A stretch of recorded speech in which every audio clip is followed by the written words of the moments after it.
Hello दोस्तों, genius study में आपका स्वागत है। आज हम पढ़ेंगे मध्यकालीन भारत का इतिहास, जो बहुत ही बड़ा टॉपिक है और एग्ज़ाम की दृष्टि से बहुत ही इम्पोर्टेंट है। वर्ग दो की एग्ज़ाम की दृष्टि से तो ये बहुत ही इम्पोर्टेंट टॉपिक है और इसमें हम सभी टॉपिक धीरे धीरे पूरे क्लियर करेंगे। मध्यकालीन भारत के इतिहास में तुर्कों का आक्रमण, दिल्ली सल्तनत, उसके बाद मुग़ल वंश, खिलजी वंश, तुगलक वंश, सैयद वंश, लोधी वंश, जितने भी वंश थे इसमें दिल्ली सल्तनत में, वो सब हम करेंगे। उसके बाद में सूफी आंदोलन, भक्ति आंदोलन और भी बहुत सारे टॉपिक है इसमें। मुग़ल साम्राज्य, उसके बाद मराठा साम्राज्य, ये भी जितने भी टॉपिक है वो सब हम यहाँ पे धीरे धीरे कंप्लीट करेंगे। तो दोस्तों, भारत में मध्यकालीन भारत का जो इतिहास जो प्रारंभ होता है वो तुर्क और अरब के आक्रमण के माध्यम से मतलब माना जाता है। ये अरब और तुर्क जो थे, इनके आगमन से ही यहाँ पे मध्यकालीन इतिहास का प्रारंभ हो जाता है। तो भारत में अरबों का प्रथम आगमन मालाबार तट, केरल में व्यापारी के रूप में हुआ था। आक्रमण नहीं किया था, व्यापारी के रूप में ये यहाँ पे आए थे। भारत में इस्लाम का प्रथम आगमन केरल में हुआ, न कि सिंध में। ये थोड़ा सा इम्पोर्टेंट है। भारत में इस्लाम धर्म का जो प्रथम आगमन की बात की जाए तो वो केरल में हुआ है, न कि सिंध में। अरब भारत पर पहले मुस्लिम आक्रमणकारी थे। ये भी बहुत इंपॉर्टेंट टॉपिक है। तो पहले मुस्लिम आक्रमणकारी कौन थे? अरबी लोग थे। तो अरब आक्रमण के समय सिंध की राजधानी, आक्रमण तो कहाँ हुआ था? सिंध में हुआ था, लेकिन आगमन जो हुआ वो केरल में हुआ था। ठीक है। तो अरब आक्रमण के समय सिंध की राजधानी अलौर थी, और अलौर थी जिसका वर्तमान नाम रोहेरा है। वो वहाँ का राजा था दाहिर के पिता का नाम था चच, और चच ने सिंध के राजा राय वंश के शासक जो थे राय सहानी द्वितीय, उसकी हत्या कर गद्दी हड़प ली थी। ठीक है। और चच जो था वो ब्राह्मण था, जबकि राय वंश के जो शासक थे वो शूद्र थे। ये थोड़ा सा इम्पोर्टेंट है। ठीक है। तो इस तरह से यहाँ पे अरबों का भारत में आगमन हुआ है। ठीक है। अरब आक्रमण के स्रोत कहाँ से मिलते हैं? तो चचनामा सिंध पर अरब आक्रमण का सर्वाधिक प्रमाणित स्रोत है। यह पुस्तक किसने लिखी है? तो यह पुस्तक लिखी है मोहम्मद बिन कासिम के किसी अज्ञात सैनिक या सेवक के द्वारा अरबी में लिखी गई है। ठीक है। बाद में चचनामा को मोहम्मद अली बिन अबू बकर कूफी ने नासिरुद्दीन की कुबाचा के समय मतलब फारसी में इसको अनुवादित कर दिया, मतलब फारसी में इसको बदल दिया। और भी स्रोत है इसके। चचनामा का फारसी से अंग्रेजी अनुवाद U.M. दाऊद पोटा ने किया है। ठीक है। ये कोई थे जिसने चचनामा जो थी पुस्तक उसका अंग्रेजी में अनुवाद कर दिया। बिला दूरी की पुस्तक किताब फुतूल अल अबलदान, जो कि 9वीं शताब्दी की रचना है, इसमें सिंध पर अरब आक्रमण की जानकारी मिलती है। ठीक है। ये जो बिला दूरी की पुस्तक है, इसमें भी सिंध पर आक्रमण की जानकारी, अरबों ने जो आक्रमण किया है उसकी जानकारी इसमें मिलती है। ठीक।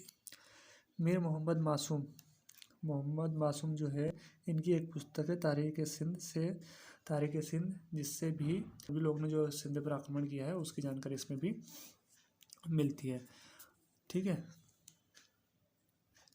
उसके बाद देखिए ब्रह्म सिद्धांत जो है, ब्रह्म सिद्धांत नामक जो रचना है, जिसकी रचना ब्रह्मगुप्त ने की है, एवं खंड खादक नामक संस्कृत पुस्तकों का अरबी में अनुवाद जल जाफरी एवं इब्राहिम पिंजरी ने किया था। ये जल जाफरी जो थे इन्होंने, और इब्राहिम पिंजरी ने ब्रह्म सिद्धांत और खंड खातक जो संस्कृत में लिखी हुई पुस्तक है, इनका इन्होंने अरबी में अनुवाद किया था।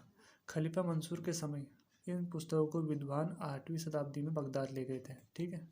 इराक बगदाद यहाँ पे ले गए थे। उस समय वहाँ का खलीफा कौन था? मंसूर था। ठीक है। और अरबी वाली किताबों को ले गए थे, ना कि संस्कृत वालों की। ठीक है। तो ये यहाँ पे थोड़ा सा इम्पोर्टेंट है। उसके बाद देखिए, ठीक है दोस्तों, तो अल हज्जाज ने कासिम से पहले 1711 में अबेदुल्ला और वर्दुल के नेतृत्व में भी सिंध पर आक्रमण करने के लिए सेना भेजी थी, जिसे दाहिर जो सिंध का राजा था उसने उसको पराजित कर दिया था। और मोहम्मद बिन कासिम को अल हज्जाज जो गवर्नर था इराक का, उसने मोहम्मद बिन कासिम को भेजा था मोहम्मद बिन कासिम को उसने आक्रमण करने के लिए, जब मोहम्मद बिन कासिम वहाँ पर आक्रमण करने के लिए आया था तो उस समय जो इराक का खलीफा था वो वालिद था।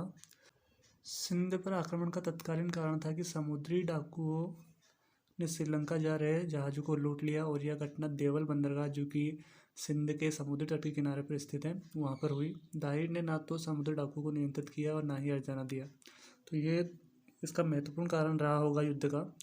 और सिंध की व्यापारिक महत्ता भी इस कारण की मतलब महत्वपूर्ण रहा है, व्यापारिक महत्ता भी एक कारण रहा, व्यापार अच्छा वहाँ पर होता होगा। उसके बाद कासिम जो मोहम्मद बिन कासिम है वो मकरान तट वाले मार्ग से आक्रमण करने आया था। कासिम ने सर्वप्रथम देवल बंदरगाह के मंदिरों को मनजानिक हथियारों से, जो पत्थर फेंकने का अस्त्र था, उससे नष्ट किया और नफा आग के गोले जो उगलता होगा उससे उसको नष्ट किया। ठीक है। 20 जून 712 के दिन मोहम्मद बिन कासिम के नेतृत्व वाली अरब सेना ने दाहिर को परास्त कर रावल के युद्ध में मार डाला। जो राजा दाहिर थे उनको रावल के युद्ध में मोहम्मद बिन कासिम ने मार डाला। तो रावल का युद्ध मोहम्मद बिन कासिम और राजा दाहिर के बीच में हुआ था। दाहिर की मृत्यु के बाद उसकी विधवा रानी बाई ने रावल के दुर्ग की रक्षा की और कड़े प्रतिरोध के बाद रानी ने जौहर कर लिया। मतलब उस किले की रक्षा रानी बाई ने करती रही, लेकिन जब उनसे नहीं संभला तो उन्होंने फिर वापस जौहर कर लिया। यह भारतीय इतिहास में वर्णित जौहर का पहला साक्ष्य, ये पहला साक्ष्य है जो रानी बाई ने जौहर किया। उसके बाद रानी पद्मावती ने भी किया, और भी है। मोका नामक देशद्रोही ने कासिम की मदद की थी। मोका नामक जो देशद्रोही व्यक्ति था उसने कासिम की मदद की। रावल के बाद कासिम ने ब्रह्मवाद पर आक्रमण किया। यह दाहिर के पुत्र जय सिंह ने मुकाबला किया और अंततः दाहिर की दूसरी रानी लाड़ी से उत्पन्न 2 पुत्रियां, जिसका नाम था सूर्या और परमल देवी कासिम का हाथ लग गई एवं खलीफा वालिद के पास भेज दी गई। जो दोनों पुत्रियां थी उसकी, वो कासिम का हाथ लग गई और उसे बगदाद भेज दिया गया। चशनामा के अनुसार दाहिर की पुत्रियों की शिकायत पर खलीफा वालिद ने कासिम को मृत्युदंड दे दिया। तो मृत्युदंड जो दिया है वो खलीफा वालिद ने मृत्युदंड दिया है मोहम्मद बिन कासिम को। सिंध आक्रमण के समय जाटों एवं बौद्धों ने कासिम की सहायता की थी और भारत में सबसे पहले जजिया कर जो लगाया है वो मोहम्मद बिन कासिम ने लगाया। कहाँ पे लगाया है? सिंध में। सिंध के बाद मोहम्मद बिन कासिम ने 713 में मुल्तान को जीता और मुल्तान की जीत में अरबों, जो वहाँ पे मुल्तान की जीत में जो अरबी लोग थे उनको इतना सोना मिला कि मुल्तान का नाम ही उन्होंने सोने का नगर रख दिया। मोहम्मद बिन कासिम की ये अंतिम विजय थी, मुल्तान अंतिम विजय थी।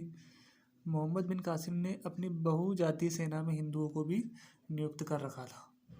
तो दोस्तों, मोहम्मद बिन कासिम पहला अरबी आक्रमणकारी था जिसने भारत पर, सिंध पर आक्रमण किया था और सिंध को उसने जीता था। वहाँ के राजा दाहिर को उसने पराजित किया था, मुल्तान को लूटा था।